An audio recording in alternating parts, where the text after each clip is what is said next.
What is going on, YouTube universe? My name is Trent. Some of you guys at home might know me as Zirra for other content I throw out into the YouTube universe, and welcome to the Hip and Shoulder, where we discuss everything Australian rules football. And today, albeit much later in the week than I would have liked to, we are going to be getting in our tips ahead of round one, the official AFL kickoff per se. A lot of people disregard round 0. I'm kind of on board with that, so we can officially say the 2025 season is here. All 18 teams will be participating, I do believe. I don't think there is any buys. No, there is not. Everybody is going to be diving in. So we are going to have 9 games of football across the round. I'm just happy to have football back. The off-season, although the draft period and the trade period and everything in between is very exciting, it is a very boring time for myself because I am somebody who not only is a diehard Richmond fan, but I'm a huge just AFL fan in general. I watch every game every weekend, and I'm just stoked that it's back. And given the little sneak peeks that we saw last week from Sydney Hawthorn and GWS Collingwood, I feel this year could be a real shake-up to where my predictions fell and where many predictions from people at home are faring as well. I think we're going to see some teams really shift the balance this year, which leads me to the first game kicking off tonight. My boys Richmond hosting Carlton at the MCG. And this is a game where a lot of people are expecting Carlton to come out and absolutely obliterate Richmond, saying that if they don't win by at least 10 goals, they're doing themselves a disservice. Now, we only just fell short to Carlton last year, and we had a one-man bench given that time. And we did have some players out through injury early on.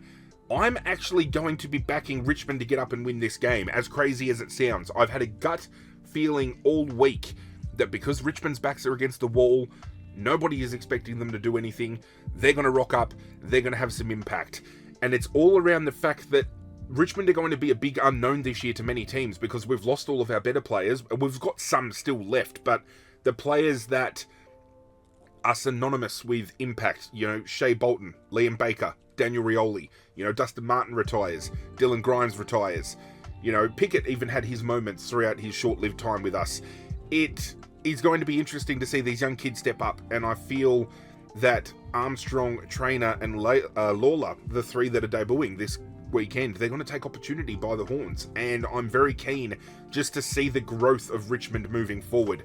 I'm going to back us by 13 points because that is the number that I've had in my head since I fell on the wayside and had a feeling that, Richmond might do an upset here. Tom Lynch coming back in, he might go absolutely bananas. He might come out and kick 4 or 5, and with Carlton not having Charlie Curnow up forward, I feel being able to lock down just Harry Mackay on his own is going to be pivotal to this game. Obviously, no Matt Owens in the team anymore, and he normally does damage on us.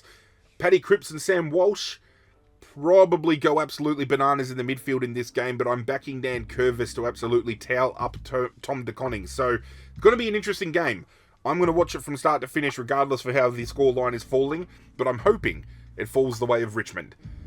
Friday night, MCG. Hawthorn Essendon. We got to see Hawthorn last week. We haven't yet seen Essendon in full flight. I am going to back Hawthorn. I think it's hard not to after seeing just how the Hollywood Hawks came out and pressed that Sydney midfield. And I think, logistically, when you think about it, Sydney's midfield is vastly superior to that of Essendon's as a whole. I'm not discrediting Zach Merritt. Darcy Parish, when he's up and running, is great. But you've got Heaney, Chad Warner. When Errol Goulden is in there, he's on fire. So I would rate Sydney's midfield a lot higher than Essendon's. And they've got an accomplished ruckman as well. So Hawthorn being able to do that against Sydney's midfield in Sydney, I think they absolutely terrorise the Essendon midfield. Saturday, first of a few, kicks off at GMHBA Stadium, Geelong hosting Fremantle. I will be backing Geelong at home, first game of the season. They're going to have something to prove. No Tom Hawkins, so it's going to be interesting to see how Jeremy Cameron operates in that forward 50. I feel Shannon Neal is ready to take opportunity and run with it. Does Bailey Smith play? Does he come back into calculations? It's going to see how he fares, given we are yet to see him in some sort of pre-season format. Fremantle, on the other hand, do have an edge in knowing they can come down to GMHBA and win. They have done so, I believe, in the past, and they're running a stronger outfit this year as well. I mean, they don't have Sean Darcy, but Luke Jackson, coming off of a big year last year, big preseason this year. Caleb Sarong and Andrew Brayshaw, I feel, are going to go to a new level. Jordan Clark is insane. They've added Shea Bolton to the mix, so it's going to be interesting to see how he fares, but he might not even get up and play this week because there's some sort of injury or illness cloud around him. Interesting watch, and obviously, given the fact that by the time I'm recording this, we've only had the team list of Richmond and Carlton drop, I don't know who is going to be playing this weekend, but GMHBA Stadium, Geelong, synonymous with one another when it comes to winning, right? So I think we can comfortably back Geelong in here. SCG, Sydney, are playing host to Brisbane, and I feel they are going to lose 2 in a row at home to kick the year off. I am backing Brisbane in here. We just spoke about how good Sydney's midfield group is. Brisbane's midfield core, sensational. Lachie Neale, Dunkley, the Ashcroft brothers, you've got McCluggage coming through there, Cam Rayner will pinch hit in there.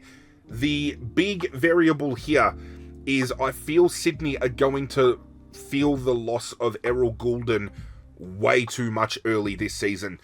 It's not just his outside run, it's the ability to kick that ball so sensationally inside that forward 50 that they're lacking. It's something they lacked last week against Hawthorn, and I feel it's something that's going to creep in and going to hurt them severely against Brisbane this weekend.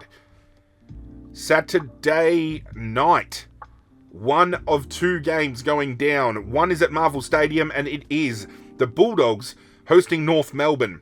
And I'm actually going to back North Melbourne to win this game. I'm going out on a limb early. I tipped 0 from 2 last week, so I've got to do something a little bit different. And with the Bulldogs list, it is easy to see too many gaping holes here that North Melbourne are going to be able to take advantage of. No Marcus Bontempelli in the midfield. Ed Richards, I believe, is still touch and go, but he might still not get up and play. Adam Treloar is still going to be out. So there is your, essentially, in my eyes, minus Tom Liberatore, your starting midfield core for the Bulldogs. You're still going to have Tom Liberatore in there, but he's going to have to do everything on his own. Riley Sanders is still an unknown variable because Luke Beveridge didn't give him enough time to get acclimated to the system last year. Tim English, how's he going to travel this year? We don't know.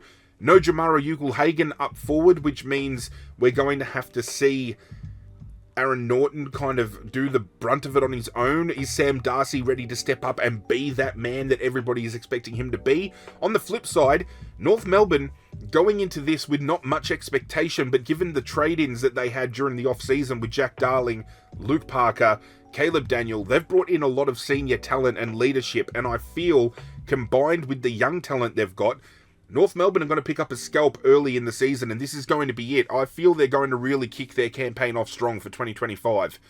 The other game on Saturday night is just down the road at the MCG with Collingwood hosting Port Adelaide.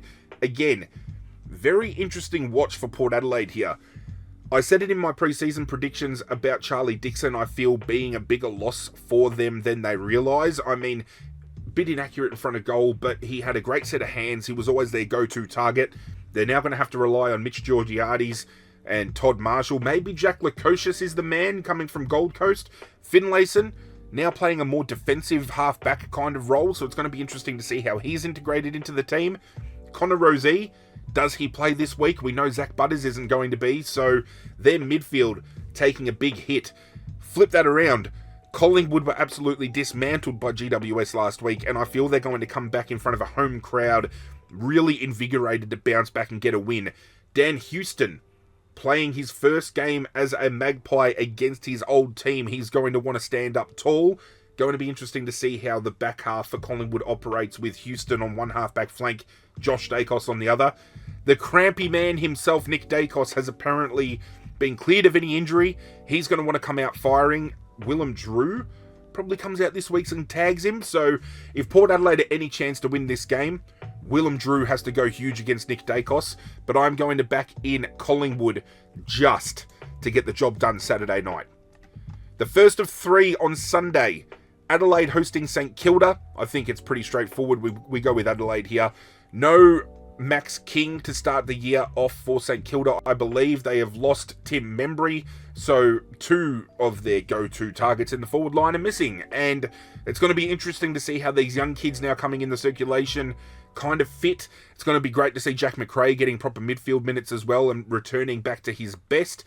I'm still comfortably backing Adelaide here. They looked great against Brisbane in the pre-season game, and I think, as I've also said in my season predictions, I had them just outside of the 8, but I feel if there's any team that's going to be thereabouts from about probably 7th to maybe 10th or 11th on the ladder, Adelaide can be one of those teams that presses for finals this year, and we're going to see them get to work Sunday afternoon. We then shift over to the MCG with Melbourne hosting GWS. I want to back GWS here, and I think I'm going to. This is tentative to seeing how team lists set up, because no ruckman in the way of Kieran Briggs for GWS means Max Gawn in this game is going to pop the fuck off. And when you've got Christian Petrarca fit and firing back in that midfield, Clayton Oliver arguably back to his best in that midfield as well, going to see, Melbourne's midfield core get back to greatness again. It's just that forward 50 of Melbourne. How are they going to operate? We know that Cozzy Pickett is sitting out with a suspension still, so they're not going to have that flair inside 50. Are they going to have to rely on a Van Ruin or a Fritsch to get the job done on their own? Can the midfield core kick a couple between them? Again, variables that we do not really have much sanction on, but hard to back against GWS with the game that they played last week against Collingwood. And the final game of the round, West Coast hosting the Gold Coast at Optus Stadium. And I desperately want to tip West Coast here, because we know last year the Gold Coast, when it came to them going on the run, it was very much a different affair to how they played at home. It was a struggle for them. And West Coast, even though they're still kind of around that bottom 4 mark and they're still one of the lower tier teams in the competition, they still are starting to find their feet back again at Optus Stadium. We saw them take some scalps last year that not many people expected. But when you're losing people like Yo, like Sheed, everyone else kind of in between that's kind of fitting into that mix, is it going to be too big of a miss inside their midfield group to rely on other people? They're going to have to rely on Jack Graham, who just got traded from Richmond, for example. They're going to have to rely on Liam Baker to step up. They're going to have to rely on some people that are coming externally to now lift them back up again. This game's going to be a very interesting watch. I could really flip a coin here, either side. I do have a little bit of faith, though, that West Coast actually might get up at home. This, again, tentative to list changes, but I'm going to go on a limb. I'm going to say West Coast win at home in a very close contest. So, recapping, probably one of the most laughable amount of tips that you're going to see this weekend, given some of the ways I've swung. But we're going with Richmond, Hawthorn, Geelong, Brisbane, North Melbourne, Collingwood, Adelaide, GWS, and West Coast. Now, if you want to get on board my tipping competition, it is absolutely free to join. All you got to do is check out the link in the description of this video. There is a code as well, so you type in the code when you go to that link. Get on board. It's all good time. We've got 45 people already in the tipping competition ahead of round 1, which, since transferring from my gaming channel to this channel as its own entity, is the biggest tipping competition that we have hosted so far. I really want to see if we can push close enough to, let's go with 100 people in the tipping competition by round 5. I reckon that would be very idealistic, and I think we can achieve that. So if you want to get on board, description of the video, and I might even pin a comment down in the comment section down below just to help you guys out a bit more. But that's it from me, guys. I'm out of here. Good luck to your teams this weekend. Do feel free to leave a like on the video if you do enjoy what I'm doing, and hit that subscribe button as well if you want to get on board the community we are building. And as always, with all that out of the way, I will catch you guys next time.